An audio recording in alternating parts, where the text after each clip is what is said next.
नमस्कार, मैं हूं मनोज कुमार। आज हमारे चैनल में मेहमान हैं भगवा हिंद वाहिनी के राष्ट्रीय अध्यक्ष पंडित विशाल मिश्रा। आज इनसे कुछ खास बातचीत। आपका हमारे चैनल में हार्दिक स्वागत है। आपसे कुछ खास चर्चा होगी।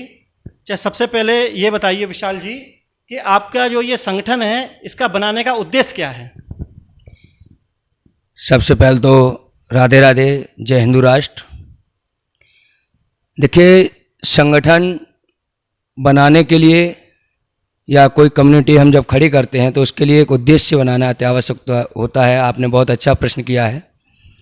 संगठन बनाने का उद्देश्य अपनी सनातन संस्कृति को आगे बढ़ाना, अपने देश को हिंदू राष्ट्र घोषित कराना एवं संस्कृति जो अपनी सनातन संस्कृति है इसका प्रचार प्रसार करना और जो हिंदू धर्म के प्रति आज काफ़ी जगह जो उत्पीड़न हो रही है उसके खिलाफ मुहिम चलाना, यह हमारा संगठन का परम उद्देश्य है।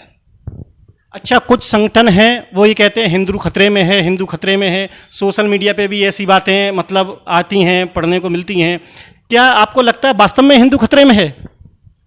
हिंदू कभी खतरे में न था, न होगा और न है। खतरे में हिंदू धर्म तो कभी था ही नहीं और ना ही हिंदू। बस समय की थोड़ी विडंबना रहती है। जब हम हिंदू एक नहीं होते हैं तो बीच में कुछ लोग अपनी मानसिकता लेकर आते हैं जिसके माध्यम से हम लोगों को भ्रमित करते हैं और तरह तरह के दुष्प्रचार करते हैं।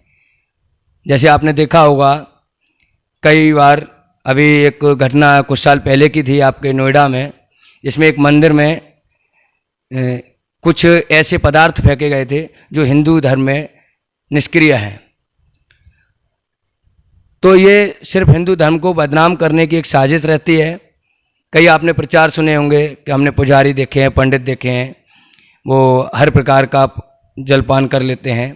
तो ये हिंदू धर्म के प्रति एक द्वेष भावना फैलाना रहता है, जिस पर आजकल बॉलीवुड बहुत ज़्यादा ही इसका दुष्प्रचार कर रहा है। लेकिन हिंदू धर्म और हिंदू कभी न खतरे में था और न है न होगा जब तक हिंदू एक रहेंगे। अच्छा विशाल जी, एक बात और बताएं। जैसे हिंदू धर्म में अनेकों जातियां हैं, सबको अलग अलग उसमें बांट दिया है। इसको लेके भेदभाव भी रहता है, छुआछूत का भी भेदभाव रहता है। इसके बारे में आप क्या कहेंगे? देखिए, हिंदू धर्म में अनेकों जातियां हैं, आपने सही कहा। जिस तरह से एक वृक्ष होता है उसकी अनेकों टहनी होती हैं, टहनियों पे पत्ते भी होते हैं, पुष्प भी होते हैं, फल भी होते हैं, उसी तरह से अपने धर्म के अनेक जाति विशेष हैं। लेकिन ये जो आपने कहा छुआछूत और भेदभाव, ऐसा ये एक राजनीतिक षड्यंत्र चला आ रहा है। लेकिन धर्म में ऐसा कुछ भी नहीं है, क्योंकि आपने देखा होगा, आप किसी मंदिर में जाइए, बड़े बड़े मंदिर हैं, कहीं भी जाइए, वहाँ क्या आपसे ये पूछ के अनुमति दी जाती है कि आप किस जाति के हैं? नहीं होगा। लेकिन जो एक जाति विशेष का सिस्टम चल रहा है, ये राजनीतिक षड्यंत्र है। क्योंकि ये कई साल पहले शुरुआत की गई थी राजनीतिक दलों के द्वारा अपनी अपनी राजनीतिक रोटियां सेकने के लिए। अगर आज सरकारी दस्तावेजों से जो आवेदन होते हैं उनमें से जाति विशेष का कॉलम ही हट जाए तो छुआछूत कहाँ रही? ये आरक्षण का जो रूप दिया वो छुआछूत के आधार पर ही दिया गया कि आप हरिजन हो, कि आप ब्राह्मण हो या ठाकुर हो, जो भी है उस आधार पर बांटा गया। लेकिन धर्म में ऐसा कुछ भी नहीं है। मैं भी एक संगठन चला रहा हूँ जिसमें हर जाति के व्यक्ति जो योग्य हैं, चाहे वो किसी भी जाति से हों, वाल्मीकि हो या ब्राह्मण, उससे मतलब नहीं, वो पहले हिंदू हैं और हमारे पास ऐसा कोई भी छुआछूत का भेदभाव नहीं है और ना ही हिंदू धर्म में है। अच्छा, एक बात और बताएं, किसी देश के विकास के लिए शिक्षा ज़्यादा जरूरी है या धर्म? बहुत अच्छा प्रश्न है। देखिए, देश का जो विकास है वो एक तरह से एक सिक्के के दो पहलू हैं। धर्म भी आवश्यक है और शिक्षा भी। आपने सुना होगा कि राष्ट्र धर्म सर्वोपरि, और धर्म के साथ साथ शिक्षा भी जरूरी है, क्योंकि शिक्षा जब तक नहीं होगी तब तक ज्ञान नहीं होगा, और ज्ञान नहीं होगा तब तक धर्म का कोई मतलब नहीं होगा। लेकिन विकास के लिए धर्म और शिक्षा दोनों ही जरूरी है। देश में हजारों संगठन चल रहे हैं, फिर आपको नया संगठन खड़ा करने की क्या आवश्यकता पड़ गई? बहुत अच्छा प्रश्न है, और मैं भी देखता हूँ, पहले मैं भी कई संगठनों में रहा भी हूँ। आपने बहुत अच्छा प्रश्न किया है। हजारों संगठन हैं, आपका बिल्कुल कहना सत्य है, लेकिन मैं जितने संगठनों में रहा हूँ, मैं ऐसा नहीं है कि मैंने भगवा हिंद वाहिनी एकदम शुरुआत की है, पहले कई संगठनों में रहा हूँ, मैं नाम नहीं लूँगा। लेकिन कुछ संगठन अपने स्वार्थ के लिए लोग तैयार कर लेते हैं।